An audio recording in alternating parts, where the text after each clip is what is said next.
7 o'clock. So, Dr. Cosentino.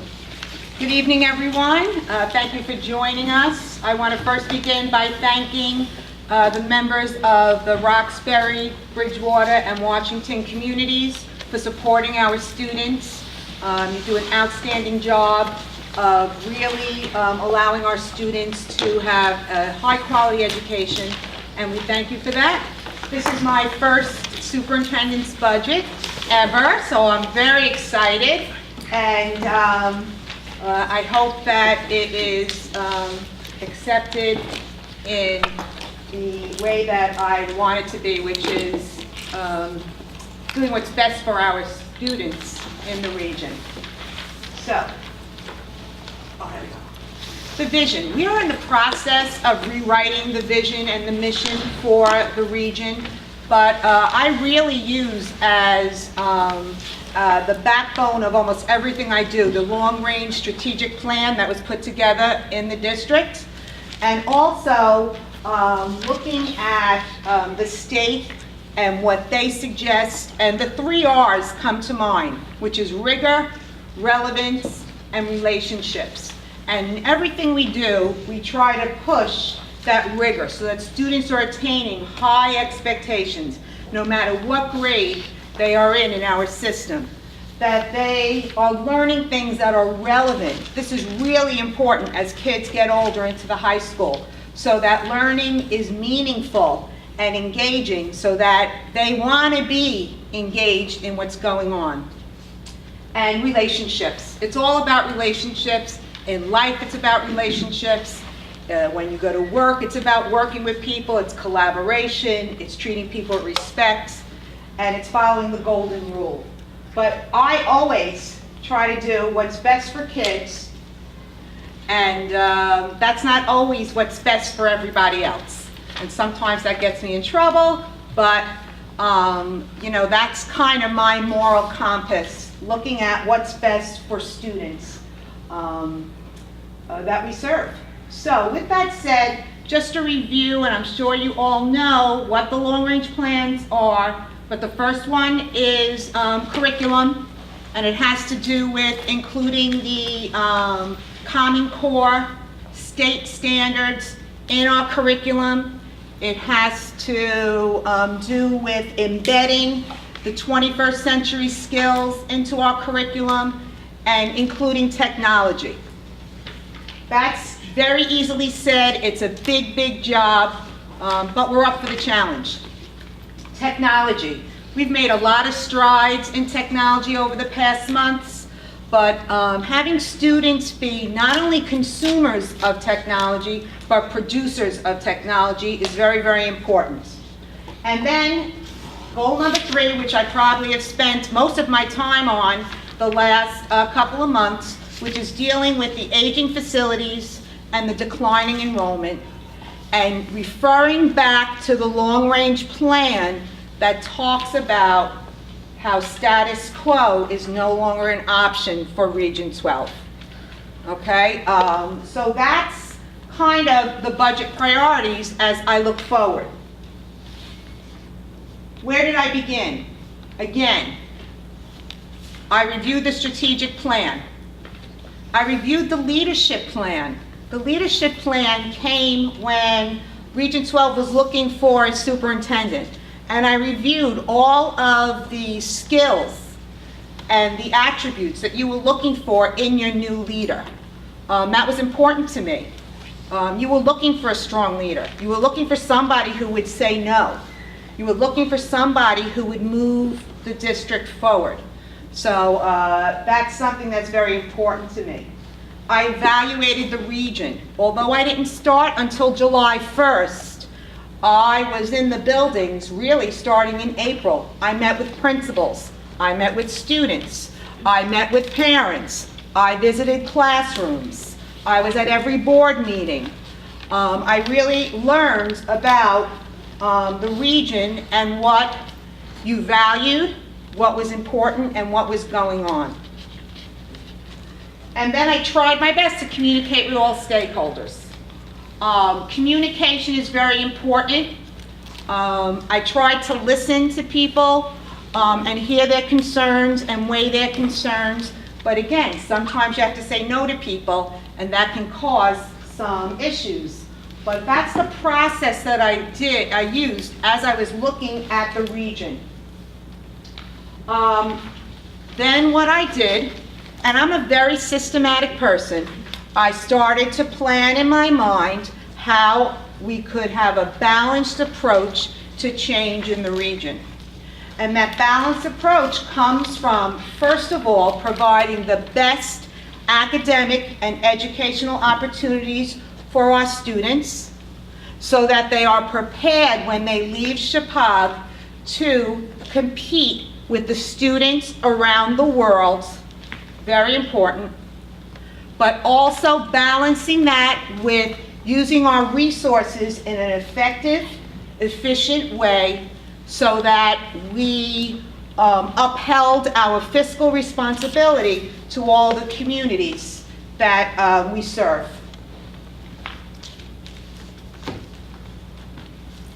As I looked at the budget and I tried to plan with those things in mind, great educational program, being fiscally responsible, providing students with opportunities. We looked at curriculum and instruction. There are many new educational reforms that are coming down the pike. I'm assuming you know many of them. There's the new teacher evaluation program. There is a new administrator evaluation program.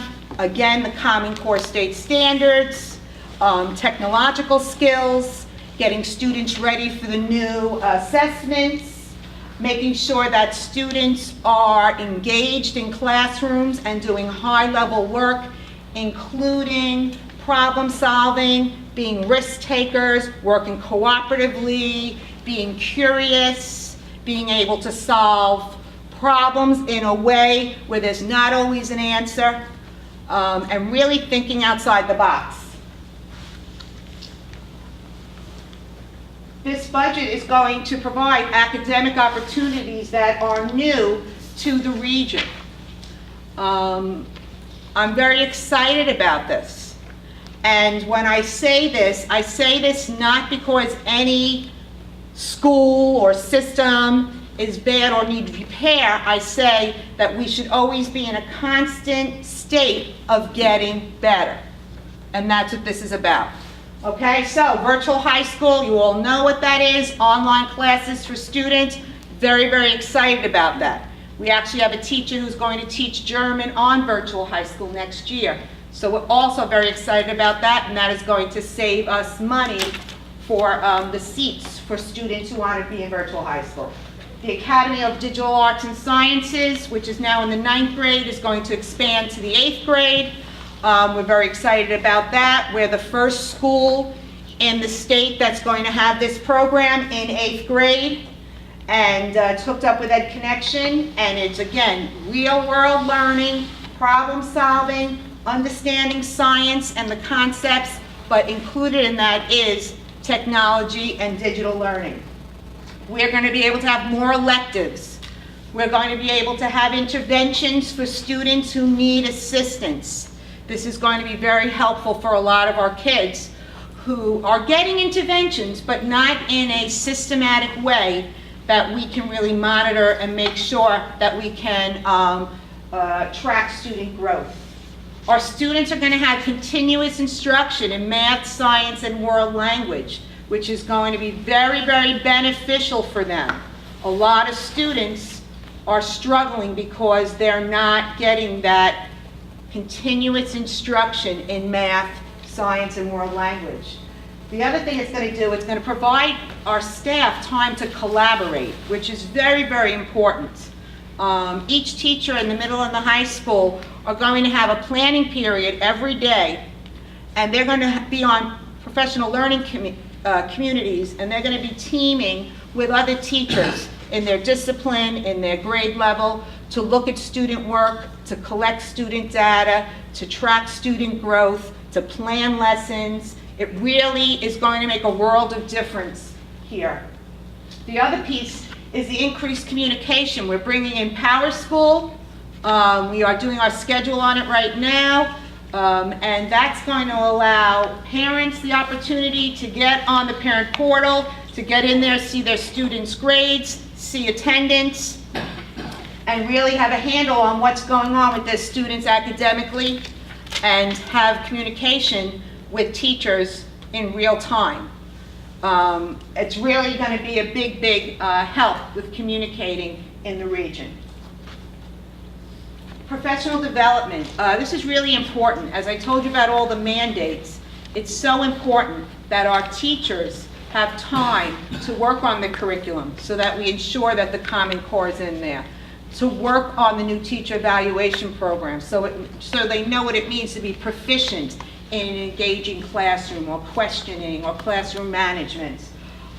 We have to get our teachers to be comfortable with the technology, okay, and to become problem solvers, and to teach kids about a world that they're going to grow up in that we don't know about. The world is changing. Our students are going to have jobs that don't even exist today. We have to teach them how to be able to adjust and work in that kind of environment. Technology. Our program, our budget is going to include laptops for all teachers. This is important. Teachers are moving around. Teachers are on YouTube downloading a video. Teachers are on the internet getting some information. Teachers are planning lessons. Teachers are doing PowerPoint. They need to be able to have that laptop so that they can attach it to the smart board or the document camera or whatever. So our budget includes that, and the teachers have been asking for that.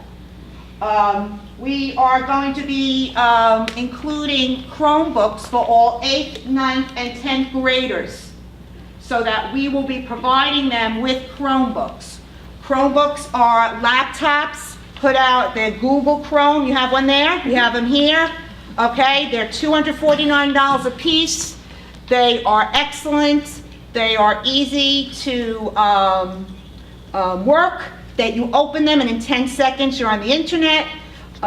They do not break, or break, it takes a lot to break them, I don't want to say that. But we feel that students now are really going to be able to produce high quality work that's integrated with the internet, with technology, to teach them how to be digital citizens. So we're very excited about that. If I could, I would buy it for more, but right now in the budget it's only for 8th, 9th, and 10th grade. We're also moving into stage 2 of our smart board deployment. Not every classroom in the high school, middle school has a smart board at this point, but every teacher who needs one can get to one. Okay, so we are still moving in that direction. Safety and security.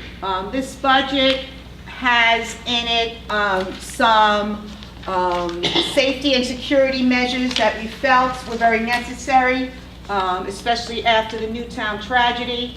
We are asking for a school resource officer for the region, would be housed in Chicago, but would be in all of the schools, part of the staff, someone to teach lessons, someone to help the teachers with safety plans and what's going on in the classroom, someone to introduce our children to what it is to be safe and secure in personal space and all of those things.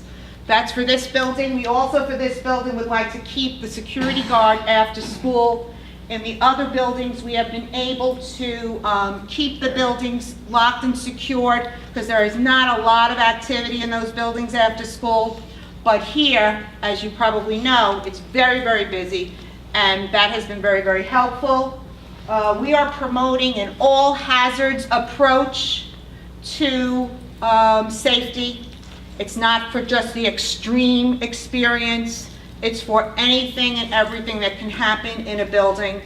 And so there is money in that budget for that.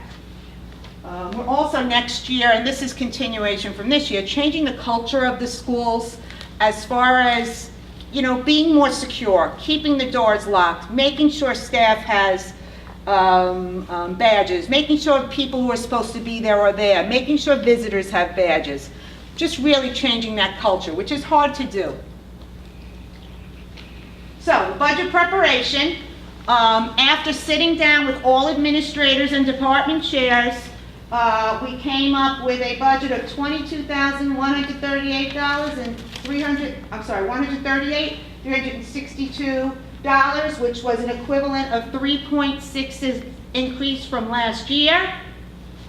I reviewed the budget with Bob Geeson, and we dropped it to 2.24, so this year's request from the superintendent is an increase of 1.43%, which is a budget of $21,660,890. I will go through some of the areas of significant change, and of course, this got a little messy because it had to. It couldn't be perfect, the PowerPoint. So anyway, salaries are up 3.05%. Capital technology is up 41.07%. Capital facility work is up 221%, but it's only $126,000. And the program initiative change is down $281,000, which is 259%. Okay? What does that really mean?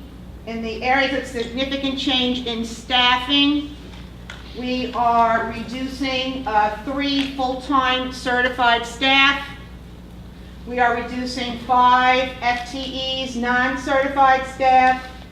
I am asking for an addition of 1 school resource officer and a .4, which comes out to 2 days. It could be 4 half-days.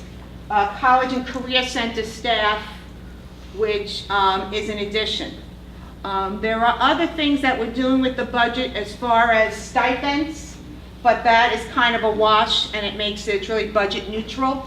And really, so when you do this, we are reducing the staff by 6.6 people, FTEs.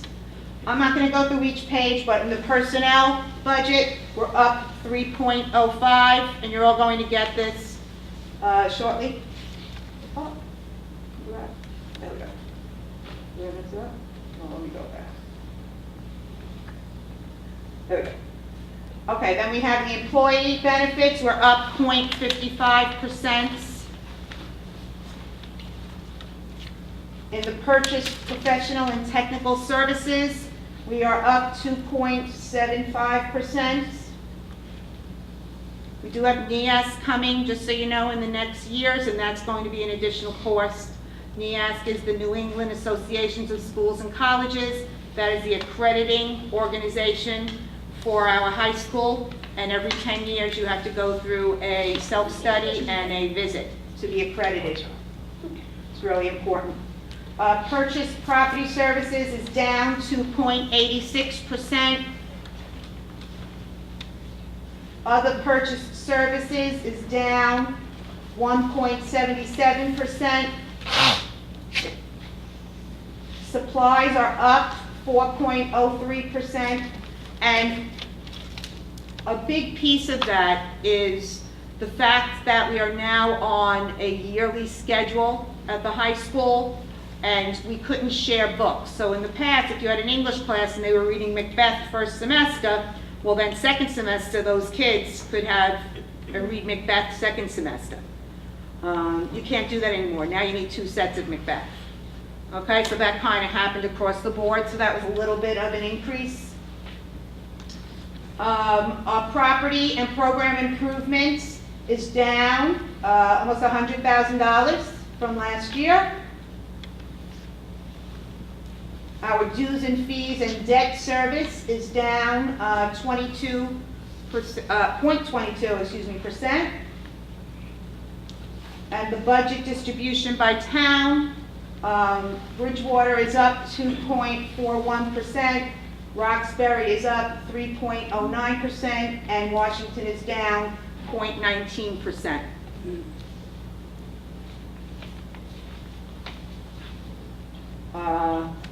I'm hoping in the future that our budgets, this budget and future budgets, will allow all students to be successful. That's very, very important to me, that we educate all students. And I look forward to working with the board and the communities as we move Region 12 from very, very good to extremely, extremely great. I thank you. I thank the board for their support, and my administrators are here, and Bob Geeson, and my secretary, Debbie. And I believe we will have a budget workshop on March 20th, and then, so people are invited then. And I think Debbie now will hand out copies of the budget. Thank you very much.